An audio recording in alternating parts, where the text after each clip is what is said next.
Okay, I think this thing is recording. So what I want to do is just put something together for you as you are preparing for your second case study submission, which is going to be on Friday the 28th, and then also the presentations that are coming up. I'm sorry, no, Friday the 31st and presentations on the 30th, but some are going to be doing a little bit early. So this is just meant to give you some insight. So let's see here. There we go. You can refer to the handout that I had placed on the D2L site. Some of you have referred to it and maybe had some confusion about it, but I'm just going to go over it really, really quickly. And that is that what we do as a career, as a safety professional, is that we are always just assessing the workplace in different ways, using different metrics, talking to different people to try to get a better understanding of what might be causing or what risk is currently there that could lead to injury, illness, wrecking of equipment, whatever it might be.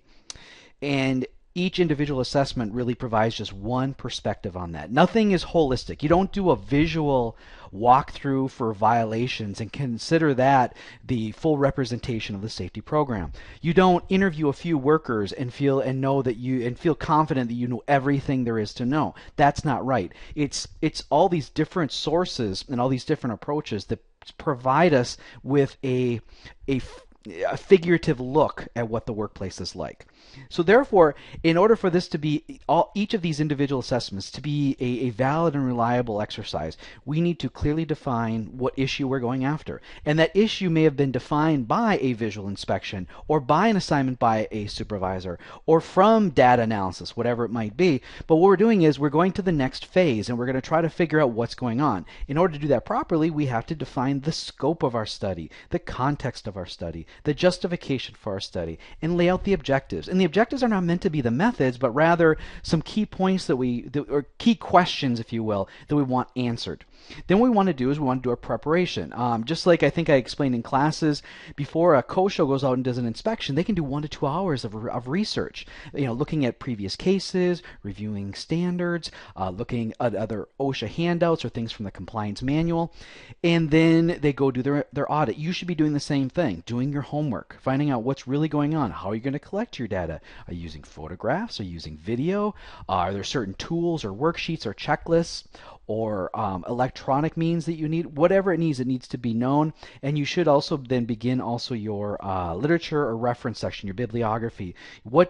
Based on what you know in your preparation, where you're getting that literature from. Then you're going to have to do some form of critical review of what you collect. You can't just go out and collect I'm going to make a bunch of observations, and you kind of make up your mind while you're out there, and so that's what you're going to focus on.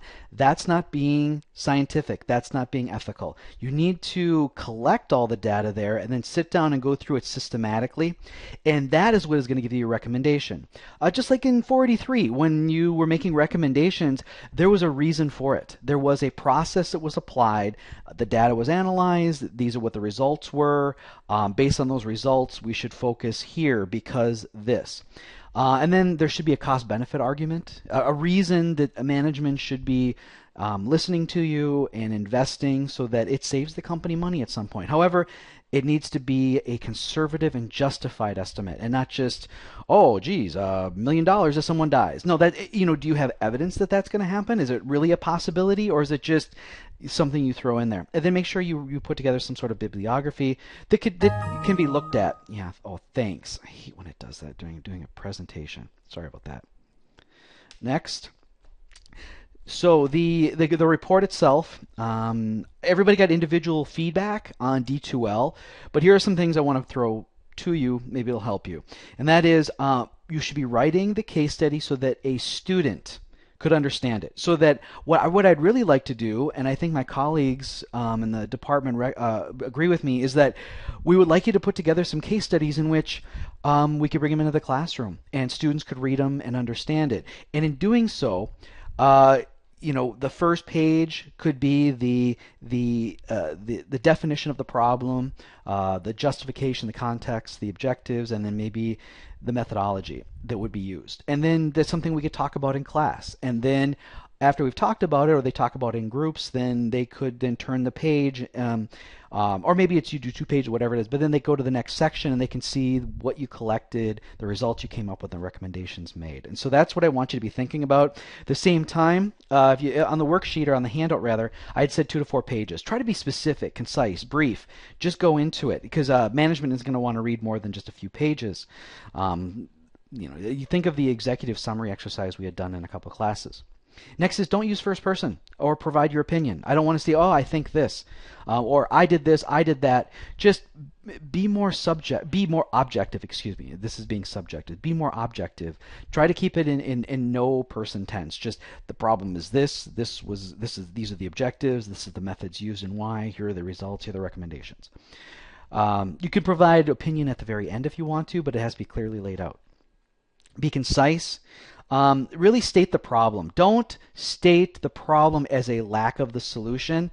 That's incorrect because then you're jumping to the answer. Well, how did you get to that already? Somebody I think had on their case study that the problem was people weren't wearing PPE. That's not the problem. That would be kind of the solution you're looking at. The issue is somebody's being exposed to something that could get into the eye, or somebody's exposed to something that could affect them if they breathe it in. That's what the issue is, not the lack of the PPE. That because you could use engineering controls or a change in the design or administrative controls or whatever it might be to limit the exposure to it. You're jumping to an answer, and that's what I want you to try to avoid, is to go through this process and use the materials that are out there and not just try to go to the most simplest answer. And finally, if you aren't reaching out to other professionals and equipment vendors, maybe the local OSHA office that's near you, performing hours and hours of online research, then you're not doing your job. It's going to require you to look outside of yourself and outside your company to try to, really understand what you're doing and what possible recommendations you should bring to management. That's something, if you're not doing, you're going to have to do that. The presentation, this is what I want you to do. Keep it under 10 minutes. I should not have to cut you off at 10 minutes. So practice this thing. Pictures, tables, figures are better than words. Unlike my presentation now, it's all full of words, but do as I say, not as I do. Next is this is historically incorrect. Don't waste time talking about your internship experiences and the company you're working for. In the past, even as last semester, people would get up and they talk for 10 minutes about, these are all my different experiences. Oh, and this is what the company does and where they're located. I do not care.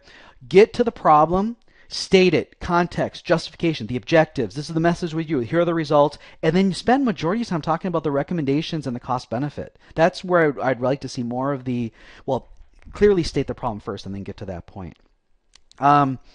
And I think everything else is there. Some advice that I just put together, and I actually just this morning met with a professional for a couple hours, and we had talked about this extensively.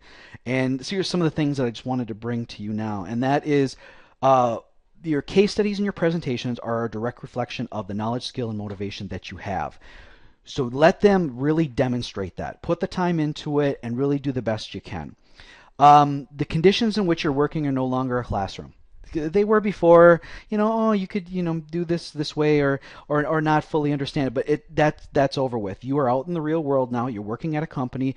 The recommendations you make or the work you do can affect the safety and health of people or the financial conditions of a company. So definitely take more caution in what you do than maybe what you had done in the classroom.